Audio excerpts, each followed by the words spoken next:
Everybody, welcome to tonight's training. Everybody can hear me okay? Sweet. I appreciate all of you guys tapping in tonight. Tonight's going to be a good training. I'm excited about it. So that being said, let's get to it. If you got questions, just raise your hand and I'll try to get to you. I don't have a co-host. I'm not like Ray and Caleb. They co-host each other, so it's just me by my lonesome self. But I'll try to get to everybody and try to get through some tickers. I think the presentation is going to last for the bulk duration of the training, but I'll try to get to some charts if you guys have questions on those. Just give me 1 second. I'm going to share my screen with you all. To saturate your minds with this knowledge. That's what's going to happen. Try to try this one so we're good. All right, cool. Everybody's cool. Everybody can see my screen. Perfect.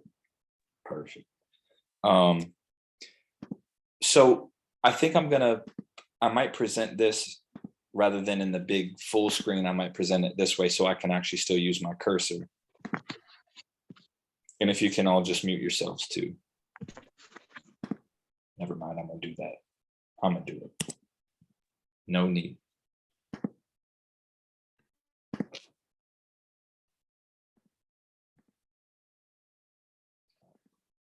set.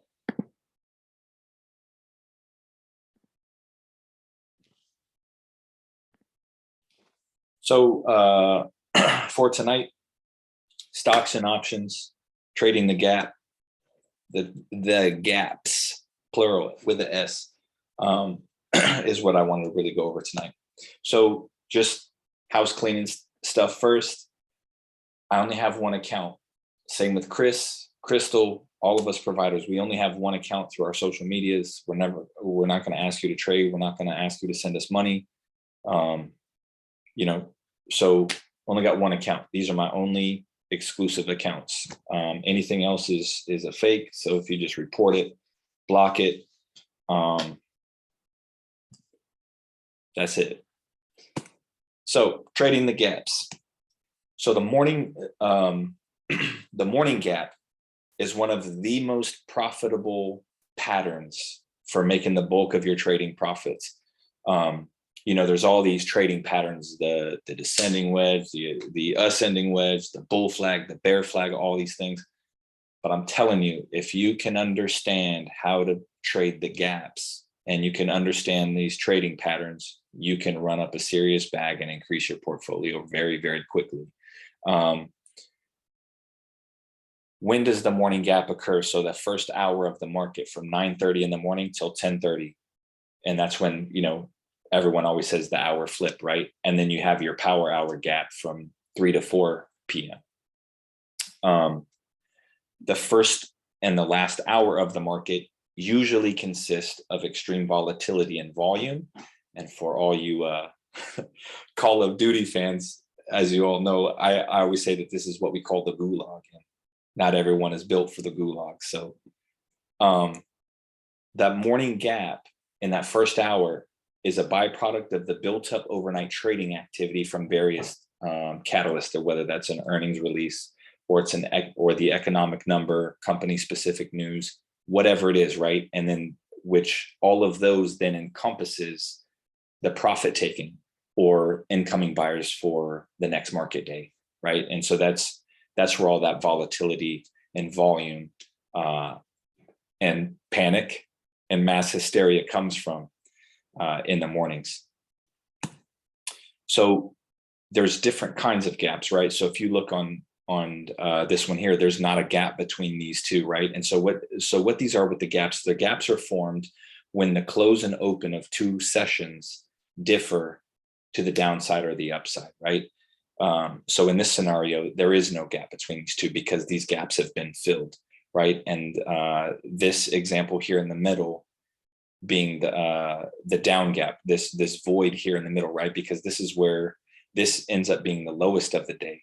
But then for whatever reason, it reversed to the upside, but this is where it closed.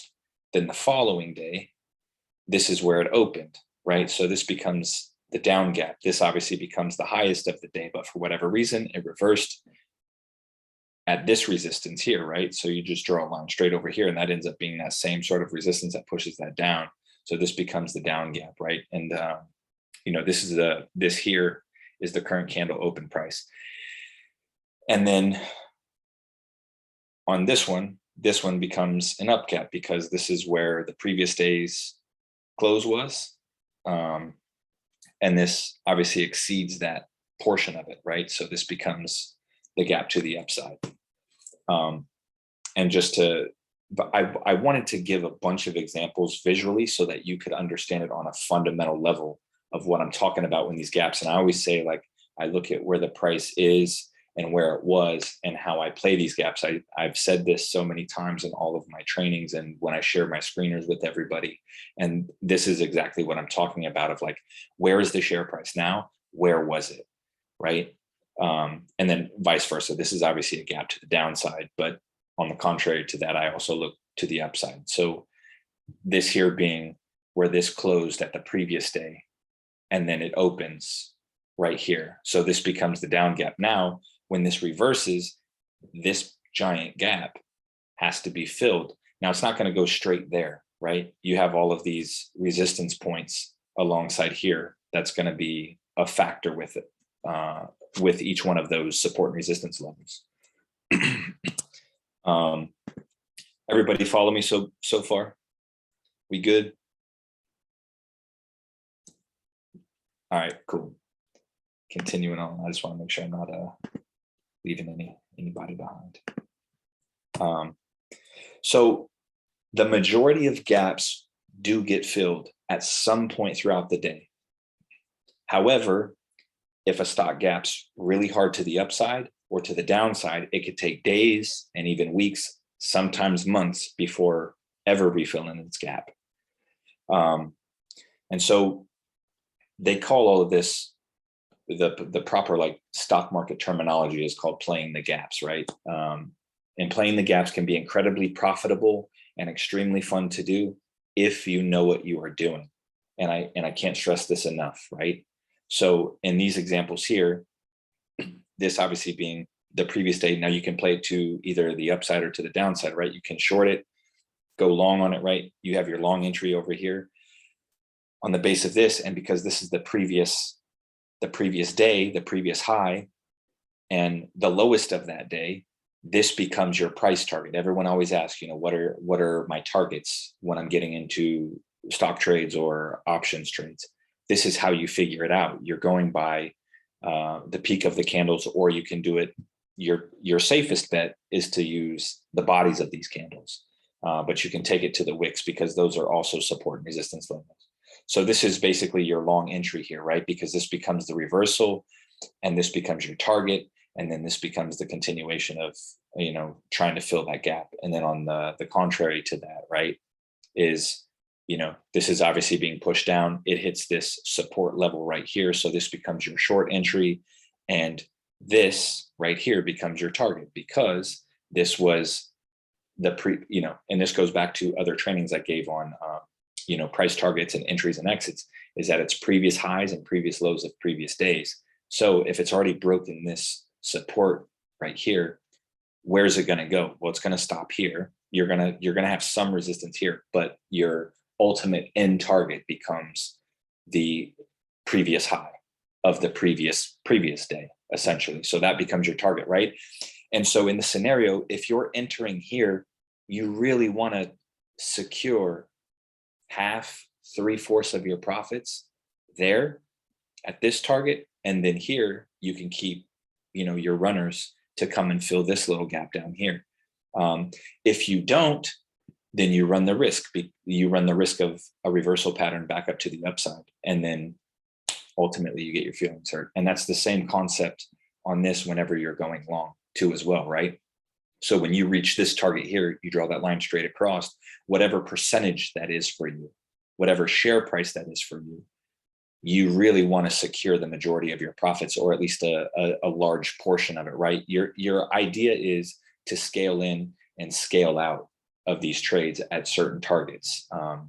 and that's why I always say too, like when I'm buying options contracts, I buy more than one. I try to buy more than 10, right, on some scenarios, because it gives you the option to scale out of those trades and to be able to leverage your position a lot easier. But on the contrary, if you don't know what you're doing and you don't know how to read the charts correctly, then attempting to trade the gaps and swing for the fences on a home run trade will ultimately leave you with a bruised ego, a depleted portfolio, and hurt feelings.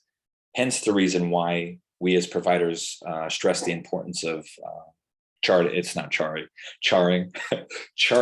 and understanding support and resistance. It's absolutely fundamental to understanding all of the trends. And in these particular examples, just to give another fundamental look at all of this, right? So this would be like a weak market gap up of where this begins to close, and then the reversal starts here, and then this is going to gap up right up here, right? And then to the stronger market gap down. This is going to be where this ends up closing. It breaks this resistance, and then it gaps down here. And then you have this little piece in here where this closes and this opens here, the gap up, and then vice versa on the downside. This is where this closed, and this is where this would open, which would make that a gap down. And you have different versions of that. You've got a full gap where the share price never breaches its previous day close, right? So your day two low price is here, and then your day one high price is right here. So it never even reaches day two, right? So that's your full gap up. And then your full gap down would be your day one low price would be here, and then your day two high price would be here. So it never even touches that low price, and that would end up being the full gap down. Then you have what's called the partial gap fill, where your share price surpasses a portion of its previous day close, right? So your day one closing price becomes here, and then it opens just slightly above that. So then you have from this space to where that gap filled. So in that scenario of where that filled, there's a potential that it'll reverse at that point, or it's just going to keep going to fill this gap up here. And then on the flip side of that, you have your partial gap down, where this day one closing price starts here, it opens right here, and then it's obviously filling this gap. And just like I mentioned here, how it would come up this far, it's basically going in that continuation pattern to the upside in that scenario. And then just to bring a closer look, you have your gap fill, which means your share price touches the entirety of its previous day close and continues the momentum in its respective direction to the upside or the downside, wherever that gap is filled, right? So it's obviously surpassed this point and it's reached this, or to the downside here is that it's already reached this on the reversal, right? And it's breaking down to the downside. So it's already filled this gap. Now from where it's at now, it's going to fill this gap to this gap, depending on momentum and all of the other catalysts with it. So what are some of the other types of gaps that there are? And this gets into a little bit of the advanced recognition of it all, of being able to notice what these gaps are, in the same sense of noticing what a bear flag is, a bull flag. But if you understand the essentials of the gap, these are pretty easy to spot. So you have just a common gap, which I've talked about already, that typically occurs when the overall market is trending sideways, and these common gaps generally get filled every time, right? So it's going to be where this the peak of this day here, and then it ends up opening right here, right? So that's going to be your common gap. So it's eventually going to fill that gap at some point. And then you have what's called a breakaway gap. So this typically shares a resemblance to a common gap, but the gap occurs above or below the geographical resistance or support, and then it signals an acceleration and the momentum within the new trend. So if it's breaking up, if it's breaking above the resistance, it's going to be that breakaway, right? And if it's breaking down, then it's going to be the breakdown gap going to the downside. So vice versa, right? It's just that large space in between. And usually on the breakaway gaps, it continues that trend and then it moves sideways again and it'll do the same thing. Then you have what's called a runaway gap. And this usually occurs within the current trend in the uptrend, right? That this is just trending upward right here, all the way up here. And then it's an additional confirmation. Therefore, it forms what's called a continuation pattern. I know Ray talks about this a lot in with the strat, and Kayla talks about this a lot with the strat too. So a runaway gap is essentially a continuation gap as well. That's, you can interchange those two. And so what the runaway gap is, you have this uptrend here, then you have sort of that breakaway. You have the breakaway gap, right? It looks similar, but then you can see the continued uptrend, right? Is that it continues upward again, and then another breakaway, and then it starts to exhaust itself, which leads me into the next one, which is the exhaustion gap, right? You have your uptrends here, you've got your breakaways, and then as the volume's rising, right, it's breaking these levels above the volume. It's reaching a point where it's slowing down and it's going to reverse to the downside, right?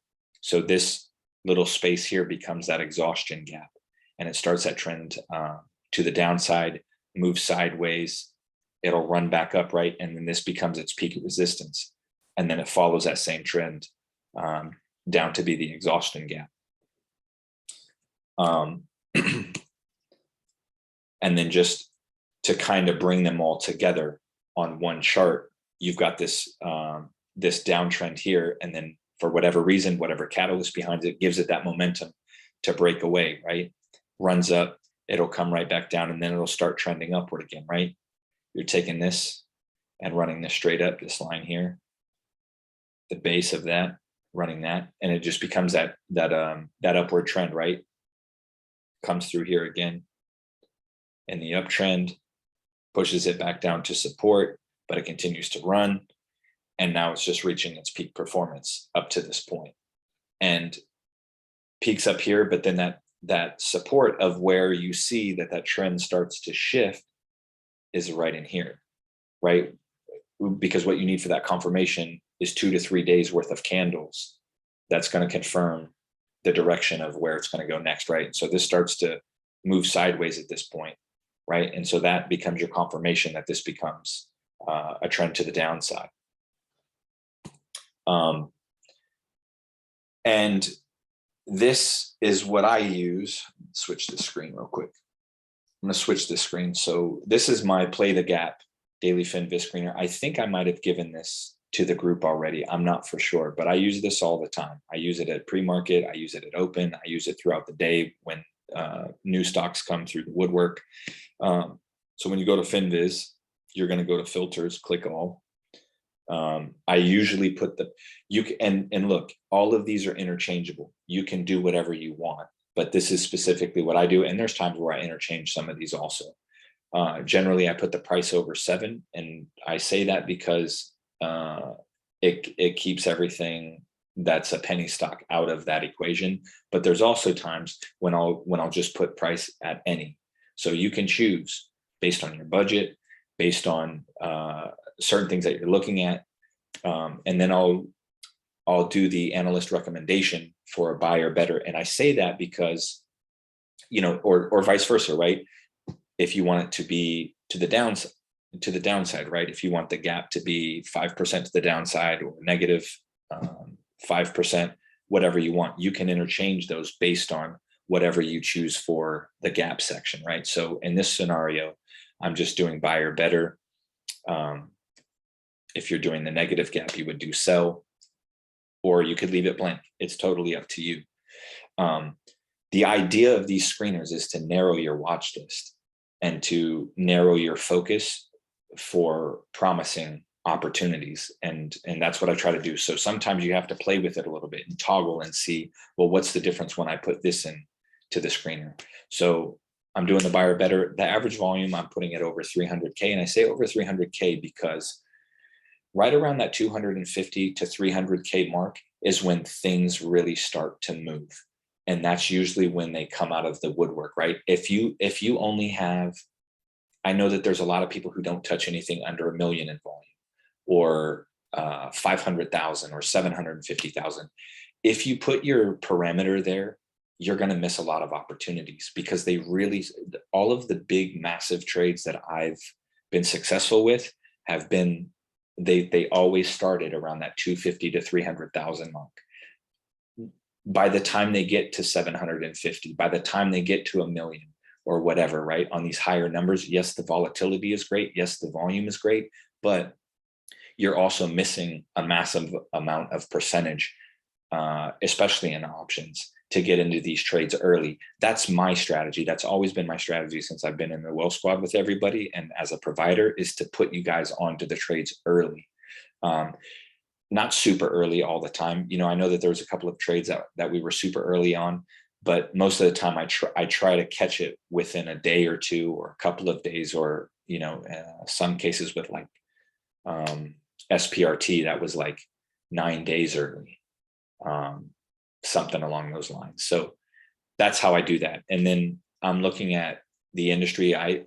You can do ETFs, but you just also have to understand that if you do ETFs also, you just have to have the patience for it, because I think a lot of times when people play the ETFs, you expect it to have the same volatility and movement as the stocks, and it's just not going to happen. You have to have a lot of patience if you're trading an ETF, a lot, far more than what you would have for individually trading stocks. So generally I put this at stocks only, and then option and short, I put it at optional.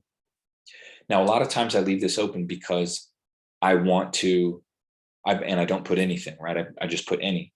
I do that because I also want to have opportunities that sometimes the better move isn't options. Sometimes the options chains suck on some of these that really run to the gaps. And then sometimes buying shares is the move. So you can toggle back and forth to look at the chart and see. And then, you know, obviously looking at the options chain is really important. Your volume is so much more important than your open interest in your contracts for your options, because without, and I answered this question earlier in Discord for somebody, without volume, your option contracts aren't going to move. You could have 50,000 in open interest, but if you've got no volume, it's not going to move anywhere. So you want to have that volatility, and you want to have those buyers and sellers and those transactions happening. And then I put the relative volume at over 1.5. And I've covered all these things in different stages of my other trainings, but going over it again. So the relative volume, this is basically saying that this stock, or these stocks, are trading 1.5 times over its normal volume. So that's usually when they're starting to get seen by the market. It's starting to circulate, and options contracts are thriving. So you can put it at over 2, but generally I just put it at over 1.5, because when you put it at over 1.5, it's gonna capture the 2 over, you know, it's going to capture the relative volume at 2, but in between that 1.5 and 2, you've got like 1.75, and those are good figures too to include. So I usually put that at 1.5 to include all of that stuff and give me more opportunities. And then the gap up, I put at 5%. I think when things start gapping up at 3%, like that 3 to 4% is when they really start to get eyes on them. But in this, I think it's okay to start around 5%. Like I said, you can totally interchange all of these things just to your liking, but this is what I use. I use this screener religiously, and I just say this to you guys. I've given away like 6-7 screeners, I think, in the Wealth Squad since I've been a provider, and I don't know how many people use them. But a lot of the times I'm surprised, because I've given you the screeners, and a lot of the trades that I get into are all the same things that you guys could have found first. You just didn't do the work. So if you would have ran the screeners that I gave, you would have found it too. You would have found it the night before. You would have found it in pre-market. So I can always tell when I go into the Discord and nobody's talking about it. I'm like, nobody's using the screeners I gave. So I just encourage you. All of the information that we're giving you guys, we're doing it for a reason. We're setting you up for success. And I've said this so many times before. I see it's kind of crazy, because I feel like in a way I've gotten really lucky with things, but also I've just really put a strong commitment on the process of learning, of like reading scripts for a living. I do the same thing with these screeners and with these charts, is that these are my scripts. These are what I dissect. These are what I devour. So it parallels that life for me. So it's not difficult for me to dive in and do that work and look at 500 charts a day or 600 charts a day. It's not cumbersome for me to do that. And I've just had a lot of success with it. But I use these all the time, and I promise you, there's so many opportunities in using this screener. But that's it. That's it. Everyone following me on that? Let me backtrack and look at some of these questions real quick. Is it possible to predict gaps? Yes, it's possible to predict the gaps if you're looking at previous days and previous time frames, right? And you can toggle those time frames between the hour, the day chart. I look at a lot more day charts than I do the lower time frames. But if I'm day trading things, then I'm looking at smaller time frames. You got to be able to toggle between all of those time frames based on your strategy, because they all have different. The entry points are pretty similar, but those different time frames, you might be looking at a 4-hour chart or an hour chart, and you're actually missing the whole entire trend within the day chart and missing some of those levels. But if you understand support and resistance and you know how to read the candlesticks, you can totally predict the gaps. And that's the same thing too, right? For, let's say, earnings. If something runs up on earnings on the previous time, and then it's got an upcoming earnings, chances are it's probably going to do the same, or what did it do after earnings, right? So then you can time your contracts or your entries and exits based on that, where you look at something and says, oh, well, this ran. But I'll give you guys an example really quick. I was looking at so in running this screener, right? So I ran this today. I was looking at BEKE today.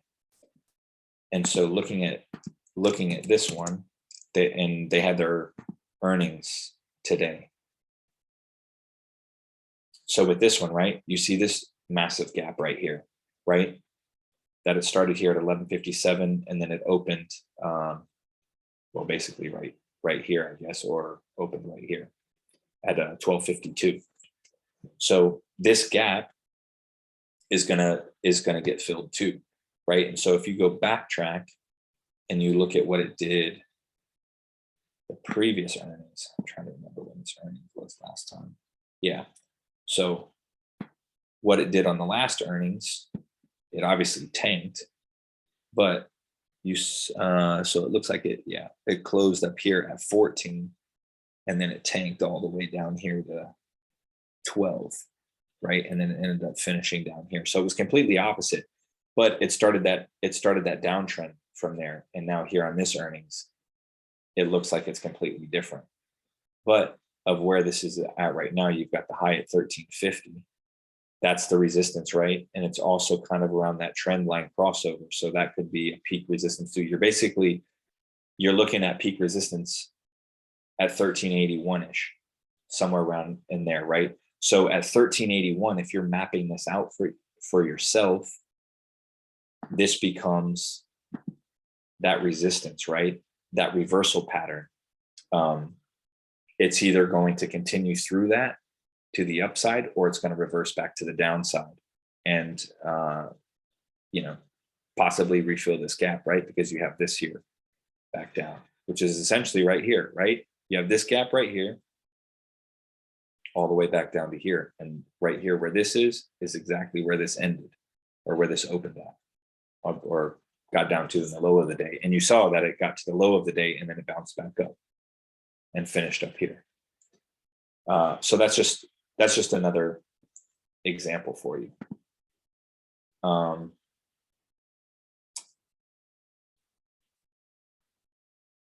So should we wait until after 10:30 a.m. before jumping in? if you're not used to the extreme volatility, I would say you should wait on some of those. But look, I also think that that first hour of the market, if you're paper trading on Robinhood or some of the other platforms, it's a good chance for you to test some of your theories and test some of your knowledge about those gaps and see how it does. Watch it. Just watch the charts during that first hour. You don't have to actively trade. I'm always grateful for the time in basketball that I didn't play when I sat the bench, because sitting on the bench gave me the opportunity to observe so much and learn so much about the game, from watching players run without the ball, all of the defensive setups, being able to read the defense, the offense, all these things. And so I look at that in the same way, like that's my film session for the charts too. Sometimes I just sit back and I watch, and you got to have that patience to just sit on your hands. Because like I said, if you don't know what you're doing, you can get wrecked in these gaps. But if you know what you're doing, man, you can run up 1,000% bags easy. And Ray, Kayla, Kia, Chris, Crystal, we've all been a testament to that, hopefully for everybody, that you've seen it. We've been the examples to you that you can play those gaps and run up those serious percentages.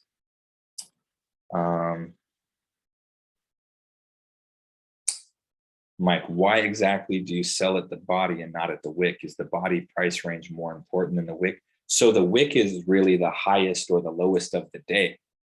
You can sell it at those levels, but where the bodies of those are, that's where they open or close at. So those become like true resistance or support levels. It's totally up to you. It's your call, really. It's a personal decision that you make. Depending on, when I'm setting my targets, I generally set them for the wicks, but I don't forget about the bodies of the candles either. If you forget about the bodies of the candles, that's when you're gonna get caught holding the bag. That's when you're gonna get caught slipping. So you have to still just keep it in the back of your mind and just know that, oh, okay, the body of this candle, this resistance is at this point. And if that resistance level isn't running through, 3 to 4 candles on the day, then it might not be like a strong level, and you might be able to bypass that. So it's totally up to you. Where can I find the screeners on the Wealth Squad? So I put I think 4 or 5 of those screeners. I put them in, I think it's my Becoming a Stock Market Sniper training. I think that's where those are. When I ran them down for like penny stocks, stock runs, some other things. And then I think I gave some away in my Give Me Options course to training session too. Can we download the PowerPoint? I don't have any problem with creating a downloadable training session, so long as you guys keep it within the Wealth Squad, because it's all exclusive. I trust that you guys will, but I don't have any problem with any of that now.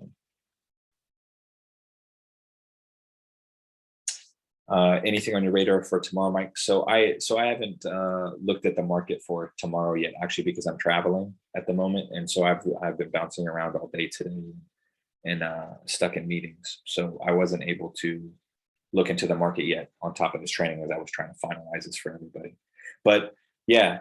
As Gullah said, in terms of trading options, I'm really like looking to just downsize my entire watch list and focus on SPY and some of the easier tickers, just because I just want to teach. I just want to teach everybody that if you just stick to a plan every single day and stay consistent with it, you can really be so successful at trading. It's not rocket science, and there's a simplicity to it that you have to tap into. And SPY is fun. I think SPY is one of the easiest tickers to trade if you can understand support and resistance. If you don't understand support and resistance, don't trade SPY.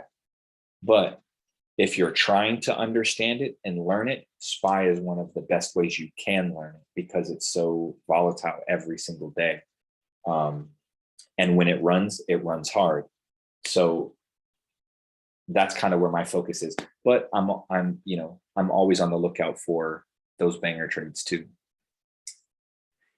When I found SPRT, what stood out to me the most? So what really stood out to me the most in that trade was the consolidation. And by consolidation, for anybody who doesn't know, that's whenever it's going sideways, right? And it's I like to look at it as loading up, putting fuel in the rocket ship. If you have a stock that's just been going sideways for 3, 4, 5, 6 months, I'm telling you, those stocks, when they run, they're gonna blast off so hard and make you so much money. So don't sleep on the consolidation of stocks. It's, even this one, right? If you zoom out of this and you crunch this, you see even for BEKE, right, that it's basically consolidating right in here where this level is, right? If you look at it, of where this sentiment shifts, it goes sideways, right? It starts there, then it breaks to the downtrend, and then it just continues to go sideways and not get past this level. So at 13.19, this is straight up consolidation sideways. And this is since mid-April, right? It's already, a month of consolidation. And what's happening now? Well, now it's starting to get past that consolidation. So this is on its way to a breakout. I was looking at the $15 calls today, but it didn't have a whole lot of volume on it. So I didn't jump into it and I couldn't really watch the charts.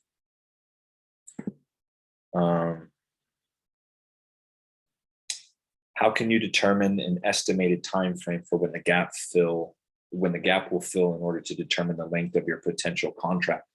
So Ellie, with that, each candlestick, depending on your time frame, right? If that's why I'm saying I'm looking at a day chart most of the time. Each one of those candles on the day chart is 1 day. So count the candlesticks. Look at when the gap fill happened on the last time.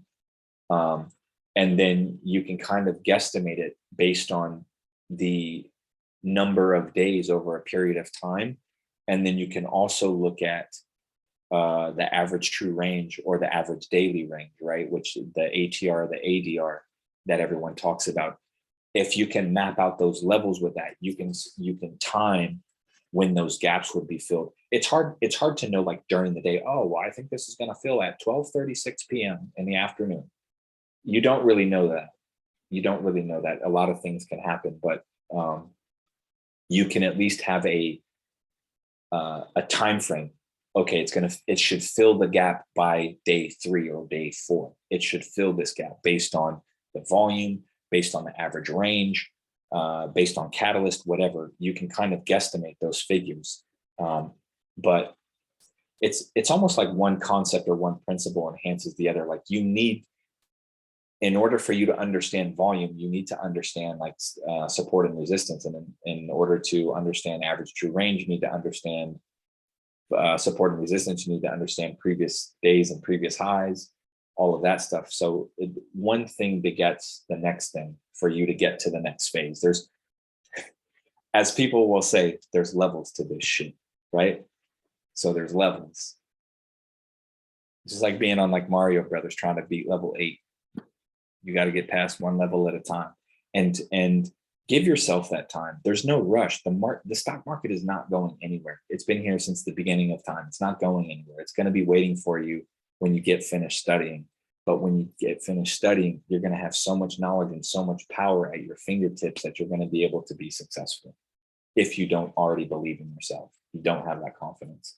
It's if you just show up, if you just put in the work, if you just spend time in Wealth Squad University, if you just spend time tapping into people's courses that are in provider resources, if you show up every single day, whether that's moving the needle 50% or it's moving at 5%, as long as you're making progress, progress is progress.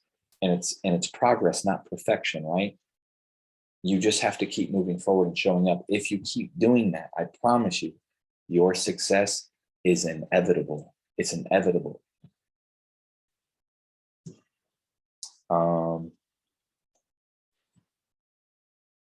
In relation to where a stock can increase to, yeah. So in relation to where a stock can increase to, Curtis is asking, it's based on the resistance at a previous level or reversal. Yeah. So like everything is based on a previous high or previous low of previous days. And that's how you map out your targets. You might have, look, draw up your charts, put lines all over your charts until you understand each level, and then just map it out. Map out all your stops. As it reaches one target, raise your stop loss, right? So you have your trailing stop loss, and then you'll minimize your losses if it reverses to the downside, and give yourself that leverage. Have you had success trading Tesla? I don't mess with Tesla. I don't need to mess with Tesla. I don't think I've traded Tesla one time. But if y'all want to, cool. It's okay. But I always listen to y'all complain. Oh man, I got into Tesla and I wrecked my whole portfolio. Duh, because you shouldn't have played Tesla. It's the same story over and over, but I know how much everybody loves Tesla. So whatever, to each your own, whatever y'all want to do. Let's see. Do I still use the Ichimoku for charting? I don't use it as much. I use it. I've backed off a little bit from the Ichimoku cloud and things like that because I just understand things entirely differently, and I don't need all of the indicators on my charts all the time because I can just see it now because I've trained myself that way. I know GP does this too. He just turns all the SMAs off, and he just looks at the charts by themselves with no indicators on them. And I'm a sports guy, and that's equivalent to me like Larry Bird shooting free throws at night. You do it so much, it's going to be habitual for you. You're going to see it already. You're going to reach that level of perfection where you don't need all of that stuff. A lot of people just oversimplify their charts and just clutter it up with indicators and all of these other things, and it just makes your trading difficult too if you don't understand how all of those are in relationship to each other. But I might go to the Ichimoku cloud and use it for a confirmation of a trend. Like when the market was getting really beat up, I used it a lot more because I used it a lot more to see if it was inside or outside of the cloud. And if it was inside or outside of the cloud, I did or I didn't touch the trade because everything was kind of wishy-washy. So I did use it in that scenario when the market was getting all beat up.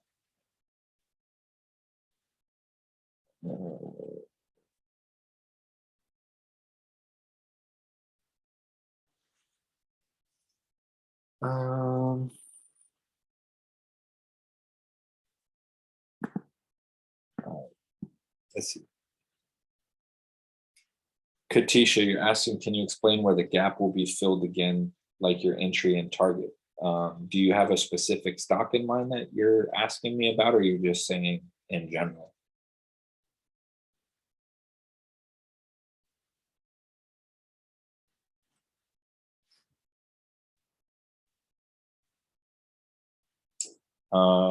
For Darnell, you still holding Greece? So I've sold a portion of those on some of those run-ups that we've had. Yeah, so Katisha, so explaining it on BEKE, so for the gap will be filled again in the target. So even for this one, right? So right where I put this 1381, it's not an exact gap. I was just mapping that out at the SMA because the SMA will be a resistance point, but you can look at this gap here, right? Because it's going to end up filling your entry at this point. So for tomorrow, right? So for June 1st, your entry for this gap be, if you're playing calls, right, it would be above 1350. And if you have puts, right, it would be right here at 1279. And you see this portion, there's not a gap in between here. But if it breaks to the downside, it's going to fill this gap here. It's going to fill this gap here between 1279 and then right here to the bottom of this week here at 1240. That's the potential. That's the maximum potential of where this could go before it starts to reverse again, which it probably will at 1240 because it's basically sitting right on the peak of the SMA. But in this area, there's no gap here. But if it breaks to the downside, it's going to fill that gap again. It'll, you know, you're saying this is the lowest it could go at this point. This is the gap it's going to fill. And then to the upside, it's basically going to fill this gap up here. It'll hit this resistance at 1375, but ultimately, if it breaks 1375, it goes to 1388, where these are, right? Because this ends up running through these three candles here. That's your entries and exits and targets on that. And then obviously you just keep raising it up, right? 1388 becomes that. Then it could fill this gap here to this wick. Ultimately, maximum position is right here at 1457, but you can't negate missing this one here. This is going to be a target. This is going to be a target right here too.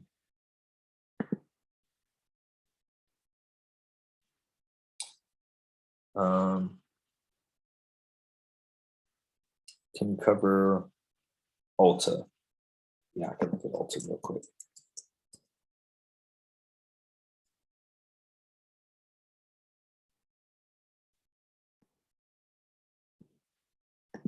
Yeah, so with Ulta, and you can already see down here, right? So this is the MACD and the histogram. So this is already starting to, on the day chart. Oh, I'm on the 4-hour chart. Let me get on this day chart real quick. So on the day chart, it obviously had this gap up, right? So there's a difference. And when you're looking at, not much of a difference. You know, you can see the consolidation here on the 4-hour chart, but if you look at the day chart, it's only 2 of the candlesticks. So that's a big difference also too, right? On the day chart, there's only 2 days worth of the candlesticks, but if you're looking at a 4-hour chart, you're seeing a lot more. You're looking at basically 16 hours of consolidation right here, right? Because this is all 4 hours. 4 hours each. This is 4 hours, this is 4 hours, this is 4 hours, this is 4 hours. So it's never broken outside of this consolidation channel, right? And you can see it here on these two. So if you're looking at Ulta,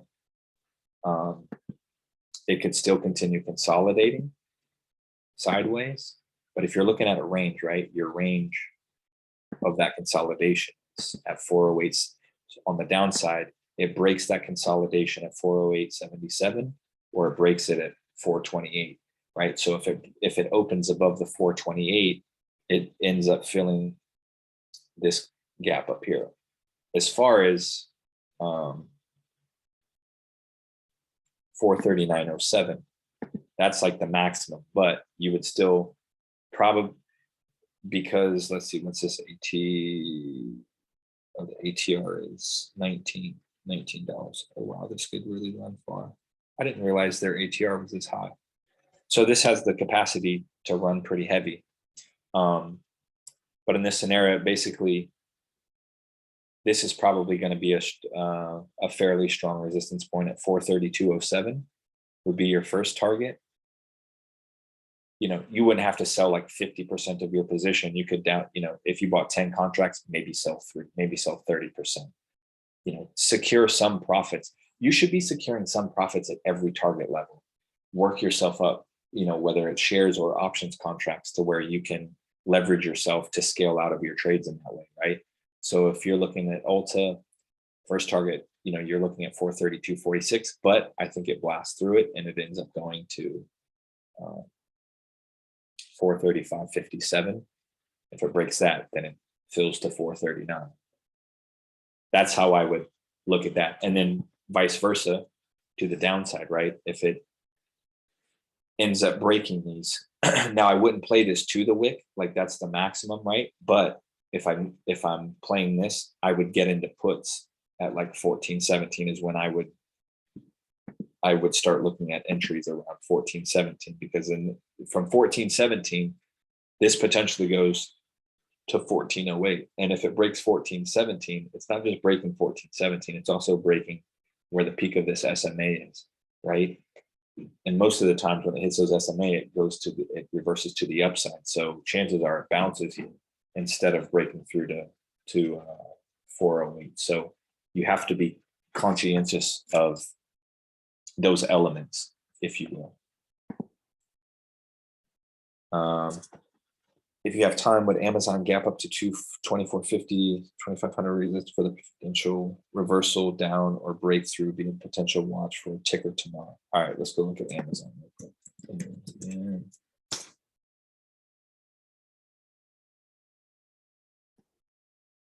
so you said the 2450 to 2500. So yeah, I mean, basically, so this is on the day chart. If you're looking at that next level, I would map out this target at the 2466.29, which is also almost the peak of this day today, right? This becomes a pretty strong resistance point because it's going through basically 4 candlesticks, right? And it's exactly where this is sitting. This is where it closed. This is where it opened. So this is actually a really strong resistance point right here. And then I just, coming back in time, you can kind of see what it did a lot. It wasn't that level for quite a while. So from 2466, and then it basically goes to here to 25. Essentially fills this gap here, like maximum distance, I would say here, right? And then, in my own language of saying like, okay, if it gets above this level, it's going to dance. If Amazon gets above 2619, she's going to dance. She's going to dance to 2700, 2715, right? Or you take it to the body of this candle right here, because, and I say that because it's the base of where this opened, and it's also where this got pushed, where this was the lowest of the day and it got pushed back up, right?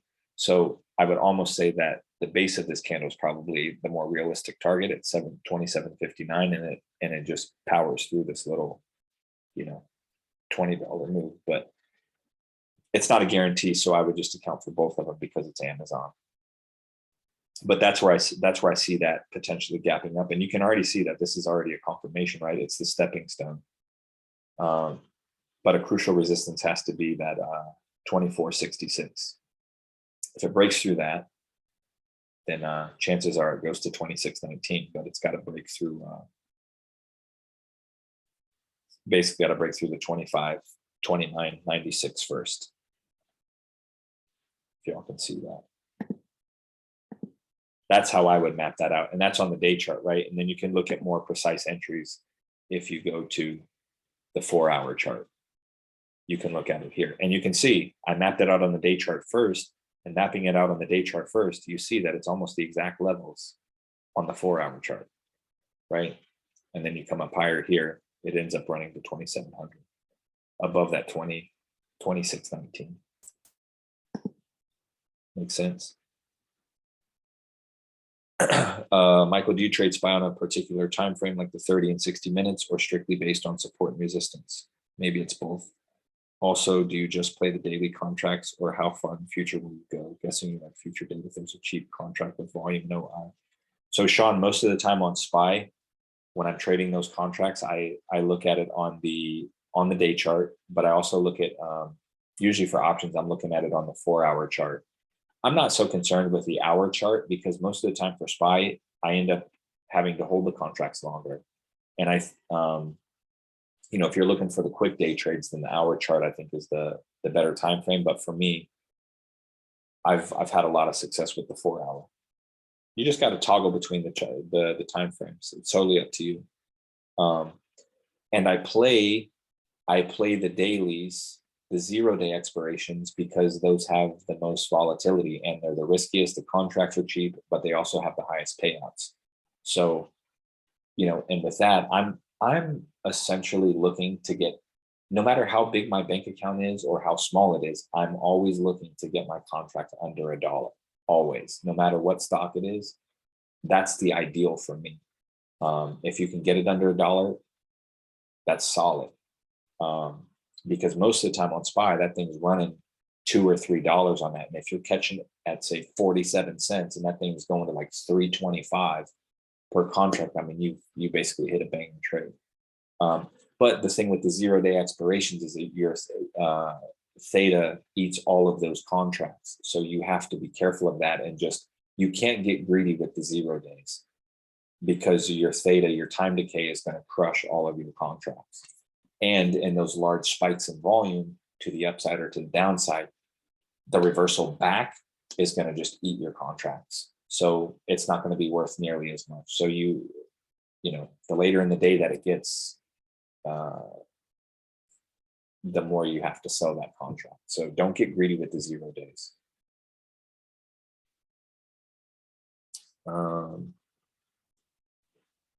Lewis, do you put calls or puts only the day before a trading day? I don't ever enter options trades. Like, I don't put in a pre-market order.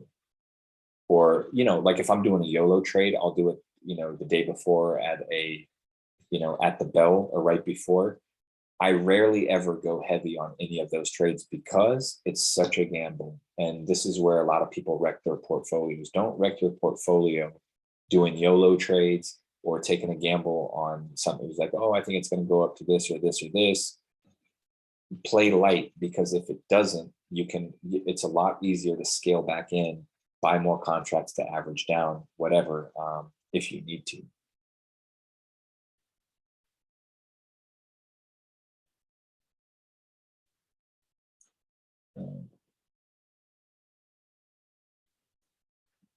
Do you think MRK has finished its momentum to the upside? Let's go look at MRK real quick.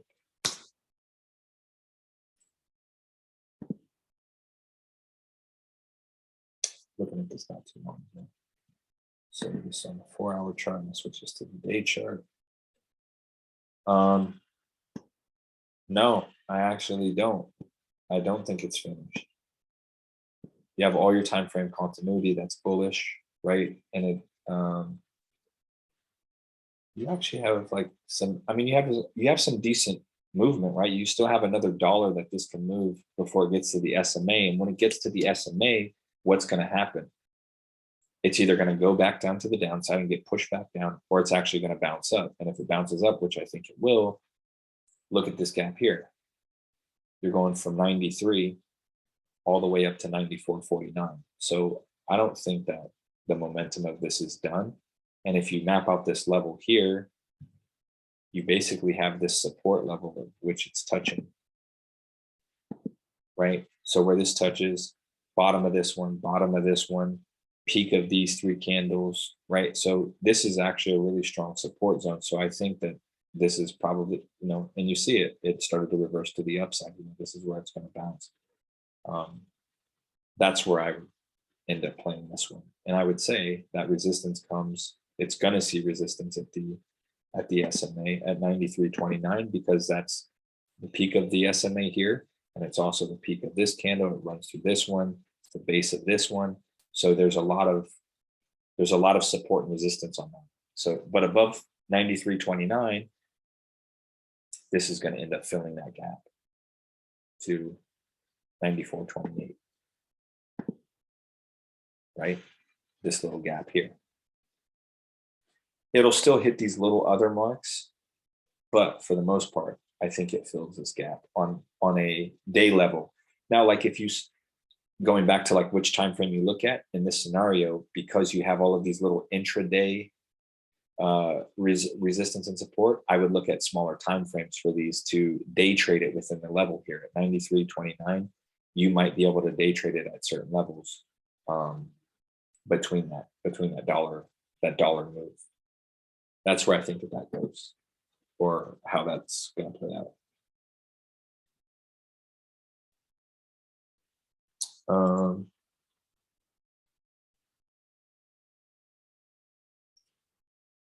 Janai, so if it gaps up, I'm buying puts at the resistance level, or am I riding the gap up and calls until the resistance level?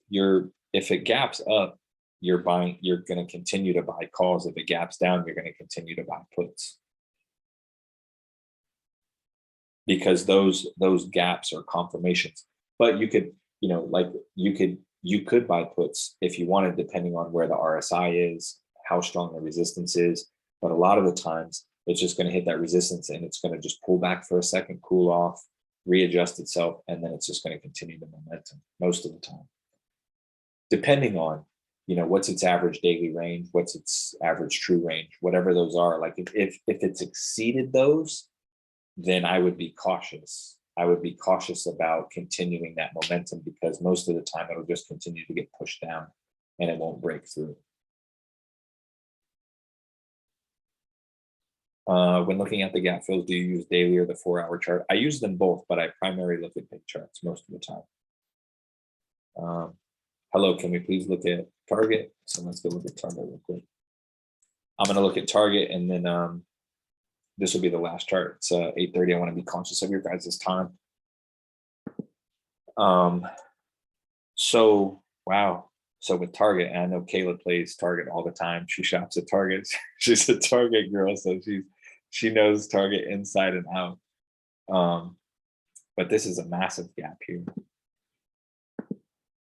So with this, I would come back in time on this one and see what this did at these levels. So I would really pay attention to the levels right here around in August of 2020. Zoom in on this.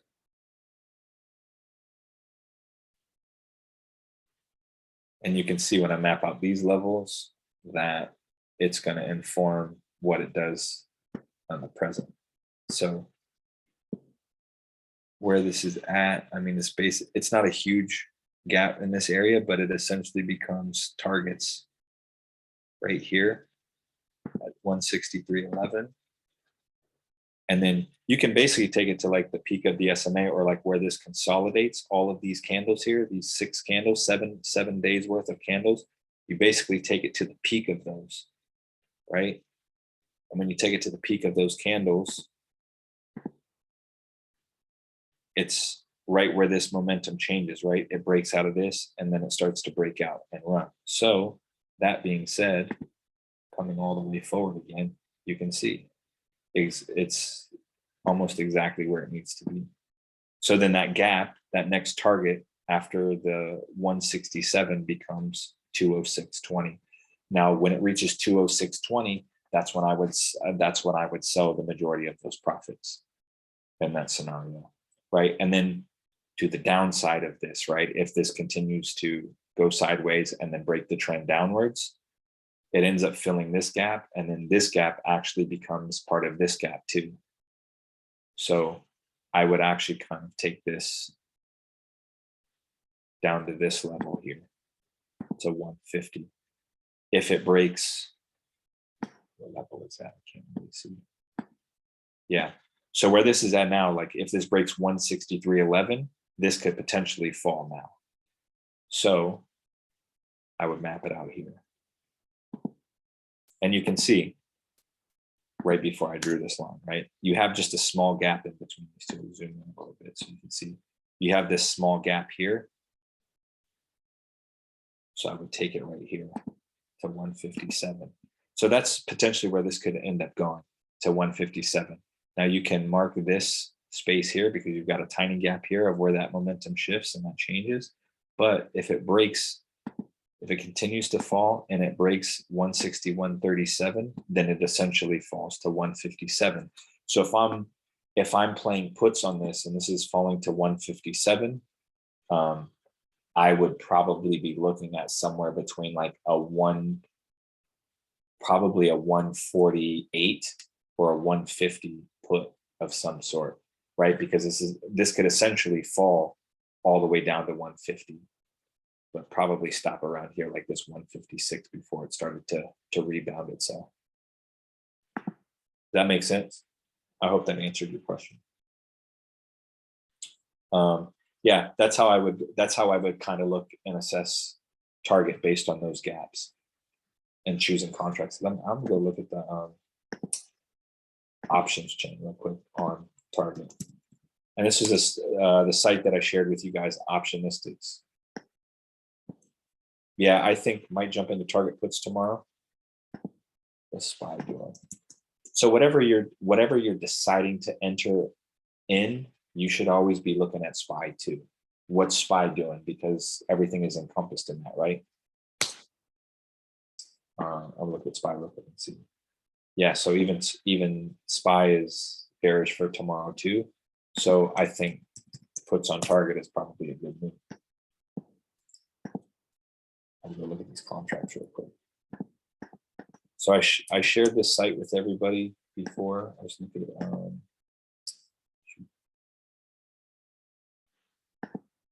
let's show the Greeks. I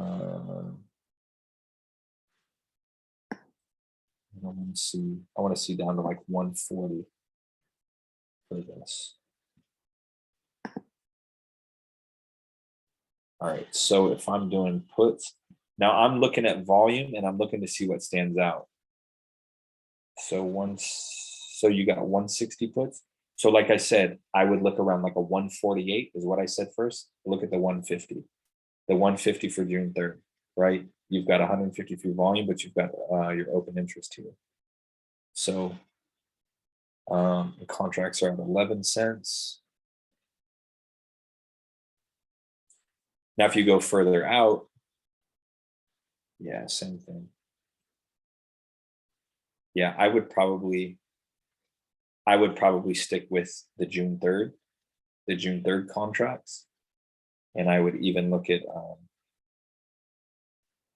you know, your safe bet would probably be this 150 put. Possibly, if you could do this 145, the 145 will probably start to trigger probably when it breaks here at 16. I would almost say around 161. When that breaks 161, people are already going to start buying the 140s or the 145s. And that's the thing. You can always look out $10 or $15 ahead to the upside or to the downside when it breaks key resistance or support levels.